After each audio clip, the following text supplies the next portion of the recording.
Good afternoon, everybody, and welcome back to Rob's Rig. So you're looking to buy a new Jeep Wrangler. Which trim is the best for daily driving? Which one should you really drill down and consider, I guess? And what are some unrealistic expectations that we have when we're thinking about getting into a Jeep Wrangler, right? So let's go ahead and start off with the best, I guess, trims that you can look at for daily driving. The best experience for being on the road, I suppose, on asphalt.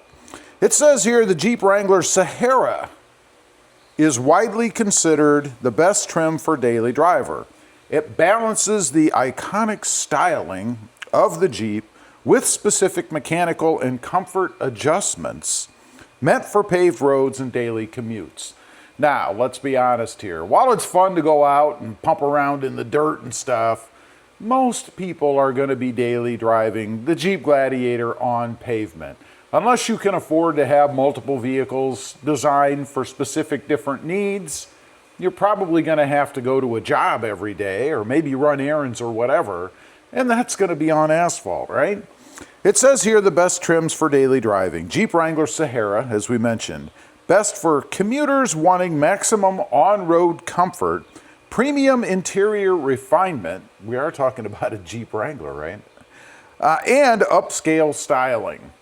Now, from a styling standpoint, I mean, they do add things to it, aesthetic things, right? But Jeep Wranglers pretty much all look like Jeep Wranglers, right? I mean, they're basically all the same, except for the added little eye candy pieces, right? Key specs, standout features. Features, select track full-time. Let's see, four-wheel drive for rain and snow, a softer road-tuned suspension, and standard hood sound insulation to lower cabin noise. This is specific to the Sahara. Available exclusively as a four-door model. Jeep Wrangler Sport S. This is the second one that is recommended, I guess, if you're looking for an on-road kind of commuter with obviously some four-wheel drive off-road capability. Best for budget-focused daily drivers who still want modern conveniences. This is the Sport S. The key specs are standout features. Adds power windows. We all like that, I think. Power locks and keyless entry over the bare bones Sport. It maintains a higher turning radius and a slightly lower price point. So you get a little bit of the nicer things, I guess, for a little bit more money. Now, why choose the Sahara over the Rubicon for commuting? While the rugged Rubicon is highly popular, and it's probably the most popular trim, I think, it is often a poor fit for daily highway commute due to concrete mechanical differences. A little play on words there. Concrete, asphalt differences. Let's see, the Sahara trim, 4x4 system. It has a select track, full-time four-wheel drive, set it and forget it for rain and snow.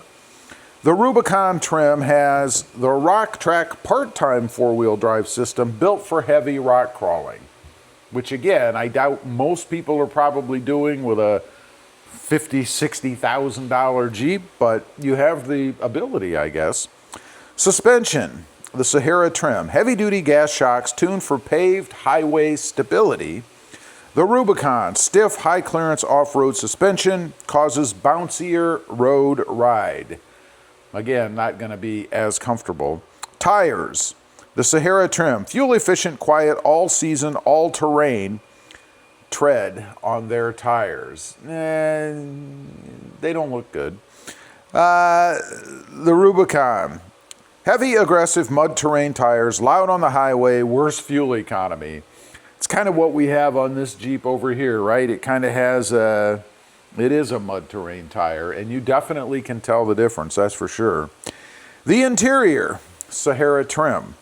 Upgraded infotainment, dual zone climate, and body colored trim. It looks good. The Rubicon, focused on mechanical switchgear like axle lockers and sway bars. Again, things more designed for off-road certainly than on-road traveling, and you're going to notice a difference. Now, what are some of the, I guess, unrealistic expectations that Jeep owners have or Jeep potential buyers have before they actually pony up the money and pick one up, right?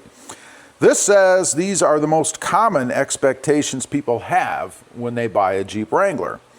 Comforts and driving. Smooth ride. It rides like a truck, not a crossover. I might argue that it even rides a little bit worse than a lot of modern trucks these days. I mean, it's a Jeep. That should be the new saying. It rides like a Jeep, right? Quiet cabin. Wind noise is loud, especially with soft tops. I think some people expect that if they go to a hard top, it's going to be massively quieter. And while it is quieter, it is certainly still able to be heard when you're running out in the wind or down the road, right? Another unrealistic expectation, a luxury interior. It is built to be washed out, not plush. So it's built to be able to be hosed down, really. I mean, you're not going to have a lot of nice plush features that you're going to put a garden hose on to clean off when it's full of mud, right? Nor is it going to look really good if you do. Once you've got mud and everything saturating the inside, or even just heavy dust and stuff. Tight steering. The solid front axle causes loose steering. If you expect it to be able to handle like a sports car, it's not going to. You're going to have some wander, some play, particularly if you start messing with the suspension, change wheels and tires, particularly the tires. It's going to be a little loosey-goosey, right? Costs and efficiency. Again, these are unrealistic expectations. Good fuel economy. It has the aerodynamics of a brick.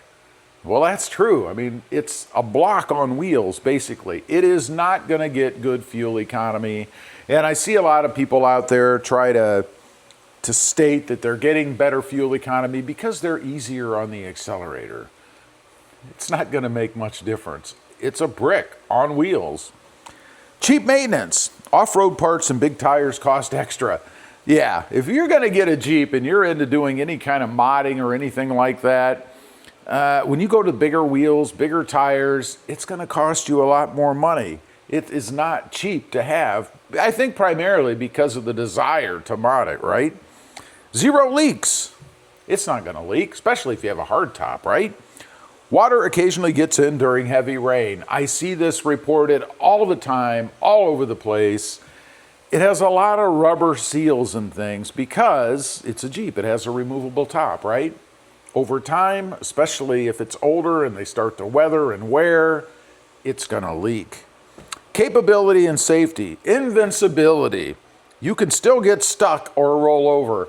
I think a lot of people think that with a Jeep you can get out of anything, right? One of those end-of-the-world scenarios. Telephone poles are laying across the road. There's deep divots. You can drive through them. No, you're still going to have a problem, right? I mean, it is a vehicle. It is top-heavy. It is more prone to rollovers than other vehicles. And it can't go through everything, particularly pits full of water, right? High winds will push you around easily. This is for sure true. It is, as mentioned, a brick on wheels. When you're out and it's windy, if you're up at the top of a higher bridge or something and it's windy, you're going to feel it. It's going to blow you all over the place. It's just the way it is. So anyway, those are just some unrealistic expectations that I think potential Jeep owners have, and also what to look for if you're in the market for a daily driver. Leave a comment. Let me know. Were you surprised when you got your first Jeep Wrangler? Maybe you had some of those unrealistic expectations, and in the end, maybe it wasn't exactly what you thought it was going to be. I'd be curious to know. Thanks for watching. Stay safe out there. Bye.